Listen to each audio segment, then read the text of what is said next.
Ladies and gentlemen, welcome to Balurghat Aron Nok Park.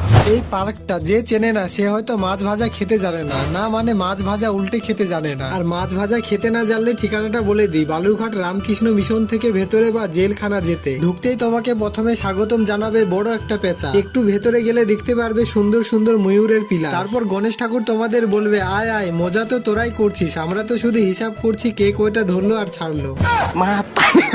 আর প্যান্ডেল দেখে মনে হচ্ছে এখানে বিয়ে বাড়ির অনুষ্ঠানও পার হয়, লজে যেভাবে হয়। শাহজাহান তাজমহল বানিয়ে প্রেম শিখিয়ে গেছেন আর আমাদের জন্য বড় একটা টেনশন রেখে গেছেন। আজকের যুগে কেউ যদি তাজমহলের দাবি করে আর দেরি না করে ঢোকাও তাকে পাগলা গারে। হৃদয় দিয়ে বললাম আমি, তুমি আমার জান। জিএফ বললো মিথ্যা কথা করো না আর ভাই। ব্যাগ থেকে যেই বেরোলো বড় একটা গিফট, বললো সে সরি জান তুমি বলেছো ঠিক। সে যাই হোক, পার্কের ভেতরে তোমরা বড় বড় পুকুর দেখতে পারবে। পুকুরের ধারগুলো ঘিরে এই পার্কের সৃষ্টি। বিকেল বেলা পার্কে গিয়ে ধরলো জিএফ বায়না, এমন করে দেখো কেন, আগে তো কখনো দেখো না।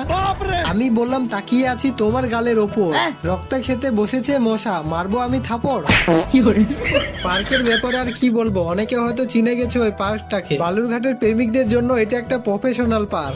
এখানে আসলে কেউ তোমার ভিডিও বানাবে না, কেউ তোমাকে ছাপড়িও বলবে না। তাই তোমাদের ভালোবাসা মানুষের না মানে ভালোবাসা মানুষদের সাথে আসতে পারো। এরকম বলার কারণ এখনকার ছেলে মেয়েদের ভালোবাসার মানুষ একটা থাকে না। এমসিকিউ প্রশ্নের মতো বেছে নিয়ে করো না মানে বেছে নিয়ে ঘোরো। এবার অনেকে বলবে দাদা তাহলে তুমি কার সাথে ঘুরছিলে, কিন্তু আমি কেন বলবো সে যাই হোক, এই পার্কে একবারও না আসলে একবার আসতে পারো। আবার বেশি এসো না, না তো ভালোবাসা মানুষদের ডিস্টার্ব হবে। এই পার্কে ঘুরতে ঘুরতে তোমার মন ভরে যাবে কিন্তু পা ব্যথা করবে না, এত বড় এই পার্কটা। পার্কের হাওয়া খুব মিষ্টি, জায়গাটাও বেশ শান্ত।